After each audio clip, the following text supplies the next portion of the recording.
Now, you don't care. That's fine. That's fine. I mean, you can have, China can have whatever system, political system wants. But if you want to have democracy, you have to respect the criteria. Now, the problem, I think, comes, the reason why we always crash, and it seems to me to be in one of the international political science conferences here where we always clash on these issues, is that at a certain point, in the Western world, we do believe that our system is superior, just like you do believe in China that your system is superior. Now, the problem is that at a certain point, the Western world started to think that we noticed that we could export, that we should export our model, because we think that is better, and therefore we should export. That is the problem. And does it work? Yes. Okay. And the problem is that today, the Western world, and especially the place where democracy was invented, which is the United States of America, basically lost its virginity, if you want to say, lost its moral superiority. And it lost it, as I mentioned before, in Iraq. In Iraq, we went there to saying that we were going to export democracy. Nonsense. We went there to ensure gas resources in case Saudi Arabia would change its leadership and would change its friendship with the US. In Iraq, in Afghanistan, we went to what? To respond to 9/11? No. In Afghanistan, we went because it's important for pipelines. Georgia, are we really caring about the Georgian democracy? Is Georgia a democracy? Give me a break. We are caring about Georgia because there is a fight between those who want the Nabucco gas stream and those who want South Stream gas stream. And so when it's the fault of the Western world of using democracy as an excuse for energy. And in doing so, we lose, as I said, our moral capability of showing the others that is a better place to live in. That being said, I'll go to the other things I wanted to say. Kogan, one of the neocons, one advisor to McCain, wrote an article which basically retakes all his old books, saying that August 2008 is as much an important date as November 9th, 1989, which clearly showed they haven't understood anything about Europe. Now, I think this is really a strong thing to say. Kogan says that because he said the states are going back on stage. States never give up. It's something very stupid to say. Now, why I'm saying so, 1989 is a very important date, because if you compare, are there any Americans here? No, that's one. That's two. Well, when you talk to American students about, or to American politicians, or to American whatever, about 1989, the expression that is used is, we won the Cold War.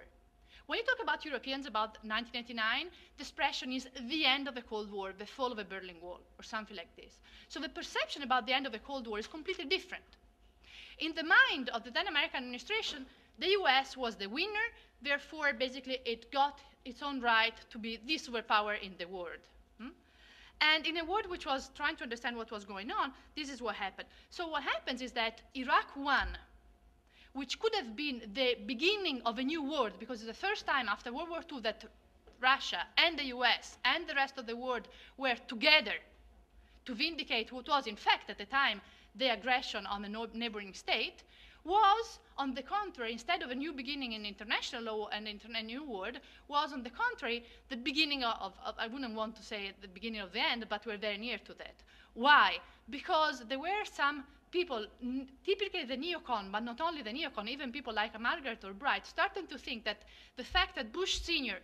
decided not to get into Baghdad and not to finish with Saddam, they perceived it rather as a sign of strength of democracy. They perceived it as a sign of weakness. And from then on, especially the neocon, but not only, started to think, we have to finish the job. And the job is Iraqi 2, and what I think about Iraqi 2, I already told you, so I don't have to go back on that. And for them, I mean, I am a visiting fellow at Brookings now, and sometimes I like to play with my fellow colleagues. For them, it's more important and more dramatic that Clinton, in front of world cameras, denied to have had a so-called affair with Monica Lewinsky, that the fact that Bush had denied the fact that there were no nuclear weapons. For them, oh, Clinton lied under the cameras. And I say any decent man would do that, you know, to save at least a little bit of face to their wives. And you don't say anything about Bush lying about war. Exactly. They're like, oh, you don't talk sex about we are Americans. You know, you can lie about wars, but you can't lie about sex, which is to me a little bit ridiculous. Now, to go to the last part of what I wanted to say. Now, in this new world, clearly the U.S. feels it's a superpower, and in the beginning, the USSR and then Russia was so into its own problems. Someone mentioned Gorbachev first, that in fact, everybody thought the US would be the superpower. The problem is that the Americans, once again, forgot history. 10 years ago is history for them. Russia, in historical terms, just like you mentioned, Professor Wang, about China, perceived itself as an empire. It's always been an empire. And the reason why Putin, one of the reasons why Putin is so popular is that he gave back to Russia its own place in the world. Now, in 1991, if I'm correct, a decision had to be taken whether Russia would be accepted as member of the Council of Europe or not.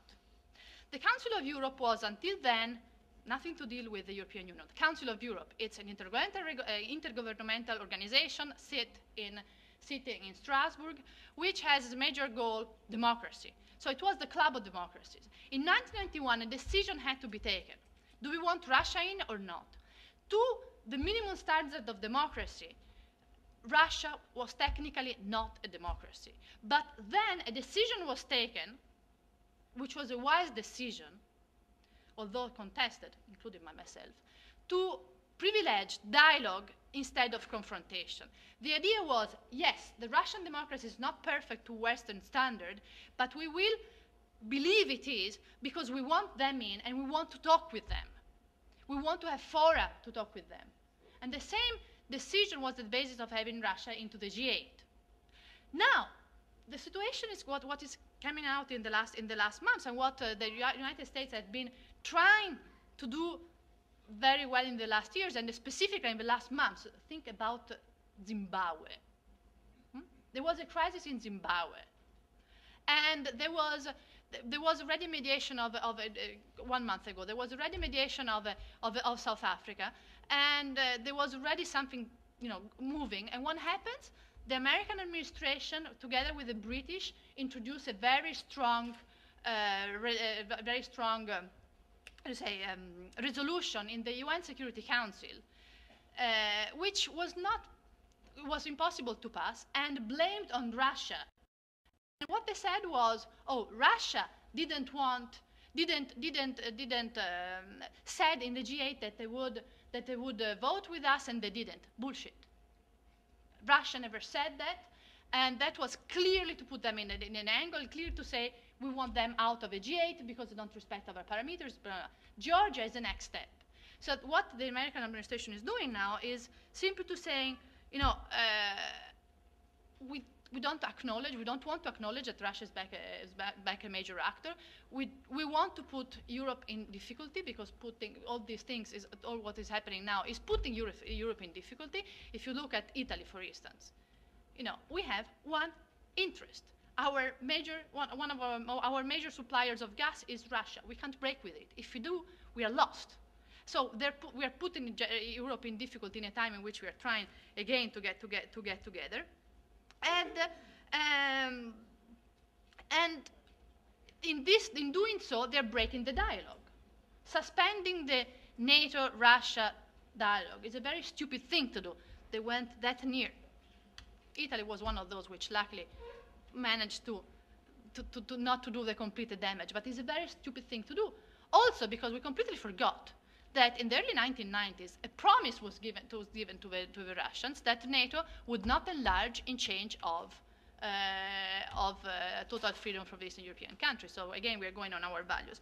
So I think, and with this I conclude, I think that we are going towards a world in which we are having confrontation again instead of dialogue. The problem is that in the Cold War, we could afford confrontation because there were set parameters, and because those who possessed the most important weapons, to go to nuclear weapons, to mention one, but not only, were set, defined actors. Today, we cannot afford confrontation because danger and destroyment can come from anywhere, and we need the major superpowers, all of them, to work together, regardless that they're democratic, that they're not democratic, and so on and so forth, to ensure a peaceful world, which is extremely, extremely difficult to preserve today, and this worries me a lot. Thank you.